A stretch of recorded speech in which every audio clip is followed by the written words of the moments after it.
Tied to a wheel of fire, liver eaten daily by an eagle, turning into a werewolf, losing your wife to a bull, and having kids with a bear?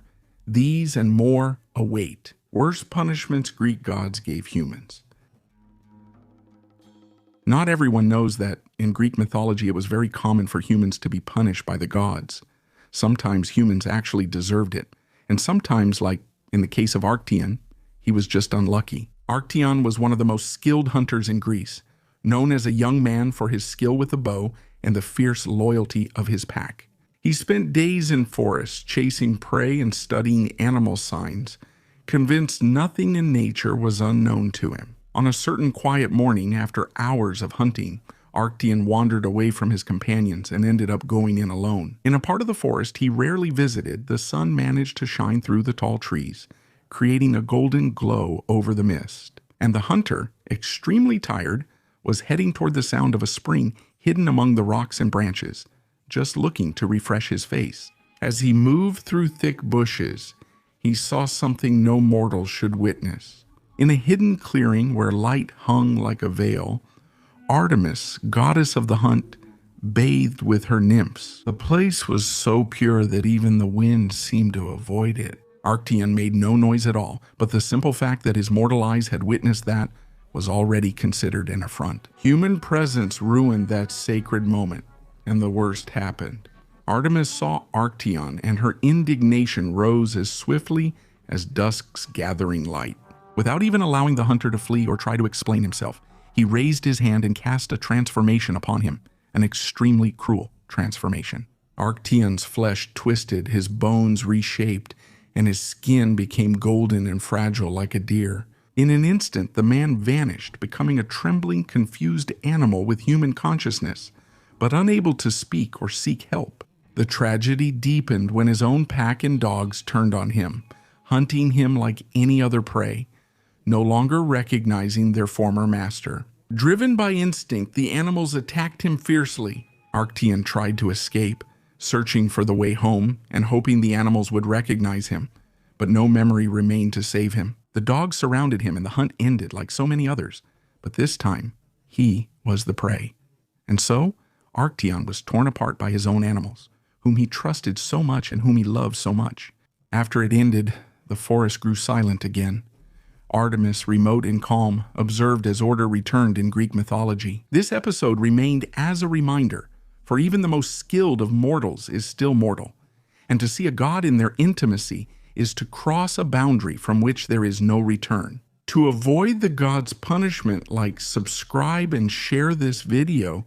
It really helps me out. If you'd like to support me further, you can join as a channel member for a small fee, which helps me continue this work. And another way you can help me is by using the Amazon links that are in the pinned comment. Anything you buy there, just click the link and buy something, whether it's what's in the link or not. You can search there, and I get a portion, all right? Or buy something currently on the screen.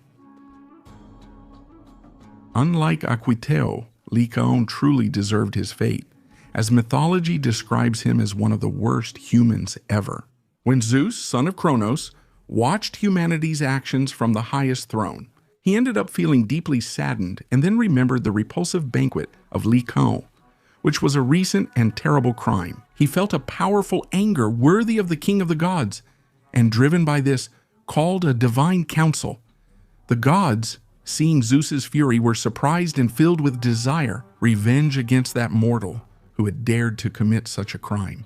After the commotion ended and divine silence returned, Zeus explained what had happened. He said that an infamous rumor about that corrupt era had reached his ears, and he wanted to confirm if it was true.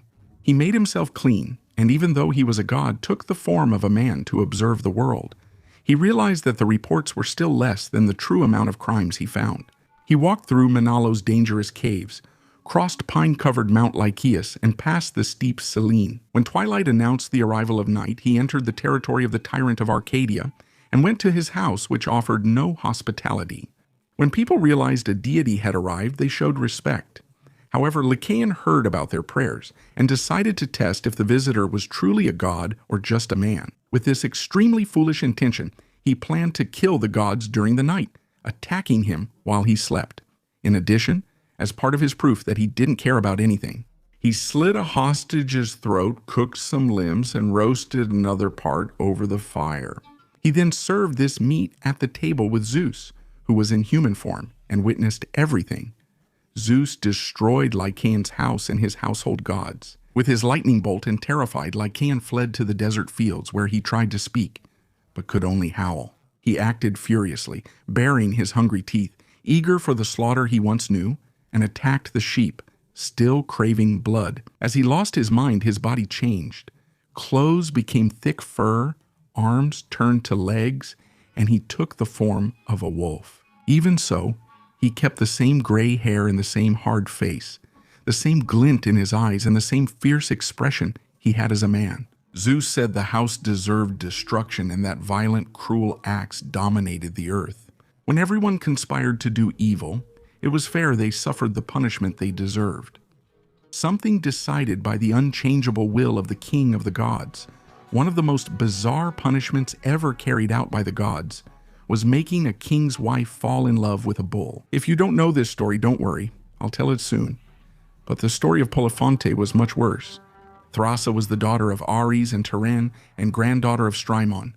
She married Eponos, who was the son of Tribolos, and from this marriage Polifonte was born. Polifonte rejected Aphrodite's activities, choosing instead to live in the mountains, hunting and playing sports, alongside Artemis because she did not receive the honor she believed she deserved. Aphrodite made Polifonte fall in love with a bear and drove her to madness. Overcome by a demonic impulse, Polifonte went into heat, so to speak, and united with the animal Artemis. Seeing her like this, she felt disgust and turned the beasts against her, but she still managed to escape. She feared for her life and fled to her father's house, where she gave birth to 2 sons, Agrios and Oreos, both born huge and extremely strong. They respected no gods or people, despising all. Whenever they met a stranger, they dragged him home and ate him. Zeus grew to hate them and ordered Hermes to punish them as he saw fit. Hermes chose to cut off their hands and feet. But Ares, as Polifonte's ancestor, spared the youths from that fate. Well, sort of. With Hermes' help, he turned them into birds.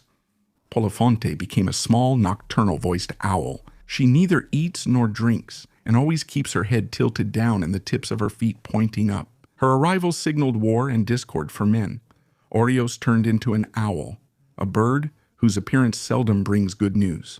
Agros was turned into a vulture, the bird most hated by the gods, and cursed with an endless craving for human flesh and blood. The family's servant became a woodpecker, while she pleaded with the gods not to be turned into a bird of ill omen. Hermes and Ares granted her request, as she only served her masters out of necessity. This is why the woodpecker became a good omen for hunters and banquet attendees.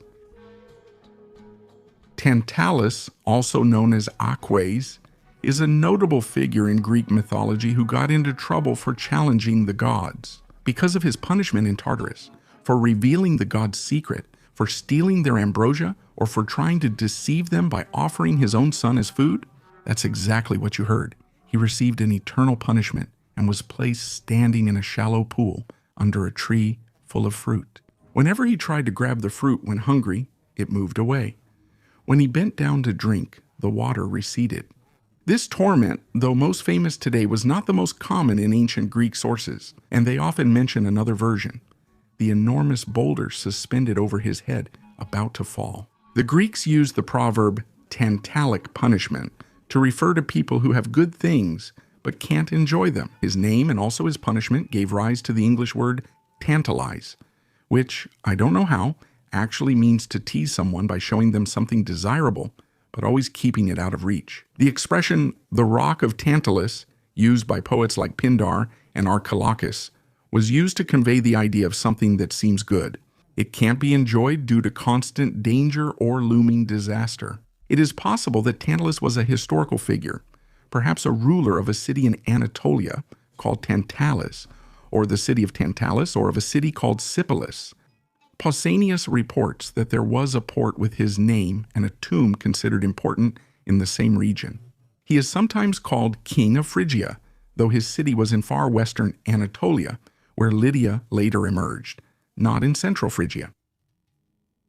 Prometheus, was one of humanity's heroes in Greek mythology, the creator of mankind, and he received one of the worst punishments possible just for wanting to help his so-called children. Ancient poets said life could have been easier for humanity. Men would have gathered food effortlessly, and a single day of work would be enough to provide everything they needed for an entire year.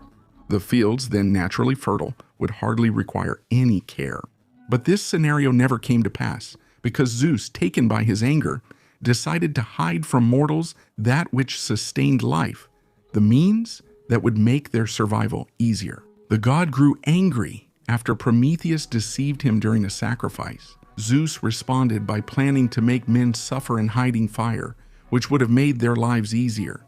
However, Prometheus wanted to help humanity, stole the fire again, hiding it inside a fennel stalk, and gave it to mortals before Zeus noticed. When Zeus learned what happened, he became furious with both Prometheus and men. He said the stolen fire would bring misfortune to all as the price for receiving this gift. Men would receive something that would bring about misfortune, would bring ruin, even while they believed they possessed something good. The king of the gods told Hephaestus to create the first woman from water and earth. Her form should be graceful, endowed with voice, strength, and appearance, comparable to that of the goddesses themselves. The result was a beautiful, sweet, irresistible creation, but it carried an inevitable trap. Once the new creature was ready, the gods gave her deceptive gifts and a secretly dangerous fate. After that, she was taken to Epimetheus, even though Prometheus had already warned him never to accept gifts from Zeus, fearing they might hide some evil. Epimetheus couldn't resist her beauty and accepted the gift, unaware of what she carried. He realized the deception only after disaster struck, but it was too late to reverse Zeus's plan, Prometheus. Despite his intelligence, he couldn't escape Zeus's wrath for defying the king of the gods. He was bound with unbreakable chains and cruel bonds that held him to a rock. A spike pierced him, and Zeus inflicted an even greater eternal torment. Each day, a massive vulture or eagle would descend to eat his immortal liver, which regenerated overnight and was consumed again the next morning. For ages, this agony continued until Heracles, Alcmene's son, crossed Prometheus's path. Heracles, on his journey, killed the vulture and freed the Titan from endless torment. The liberation happened with the consent of Zeus himself, who allowed it to happen so that the story and glory of Heracles would be even greater. Angered by Prometheus's deception, Zeus finally let go of his old wrath. The king of Olympus acknowledged the hero's worth and permitted his release. But the story of Prometheus remained as proof that no one, not even the most cunning among the Titans, could surpass the will of Zeus. King Minos received a different punishment, not directly, but through his wife. Minos desired the throne of Crete, but his claim was initially rejected. To prove that his authority came from the gods, he declared that any request he made would be granted. And during a sacrifice to Poseidon, he asked for a bull to emerge from the waters, promising to offer it immediately in honor of the god. His request was granted. A magnificent divine bull emerged from the waters, granting Minos the throne. Instead of keeping his promise, he hid the animal in his herds and sacrificed another. But Poseidon realized the sacrifice bull wasn't the one he sent. The god did two things: turned the bull wild and untamable, and, for greater revenge, he caused Pasiphae, Minos' wife, to feel an uncontrollable desire for the animal. Driven by this madness, she turned to Daedalus, a skilled architect, for help. Daedalus devised an ingenious machine, a wooden cow mounted on wheels, which, to make it even more convincing, he covered entirely with the hide of a real cow. Pasiphae then hid inside the structure and was left there in the field for the bull to, see? And kind of, Anyway, you get it. The bull then approached. Deceived by appearances, the impossible union occurred, resulting in the birth of Aster, better known as the Minotaur, a humanoid with a bull's face and fury. Following the sacred oracles, Rubenus hid the creature in a massive labyrinth designed by Daedalus. It was a maze of twisting corridors where logic vanished and no exit existed. In its center, the Minotaur stayed trapped, guarded, and feared. Ixion was overtaken by an impure passion, and he conceived the forbidden desire to possess Hera, the wife of Zeus. And this audacity reached such a point that he even tried to force the relationship, unleashing the silent fury of the queen of the gods. When Hera told Zeus, the ruler of Olympus decided to discover the truth himself and confirm if Ixion's audacity was truly that insolent. And for that, Zeus shaped a cloud into the perfect form of Hera, an ethereal figure known as Nephili, and he gave it to Ixion. Tricked by illusion and driven by desire, Ixion thought he had conquered the goddess and arrogantly boasted about an unthinkable act.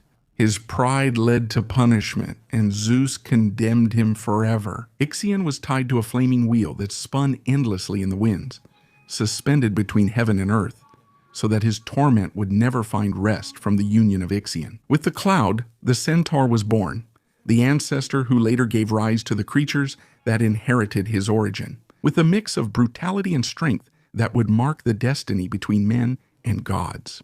If you've watched this far, don't forget to leave a like, subscribe to the channel, and share as well, and leave your comments below. Is there any Greek punishment that was missing from this video? So maybe I can make a part 2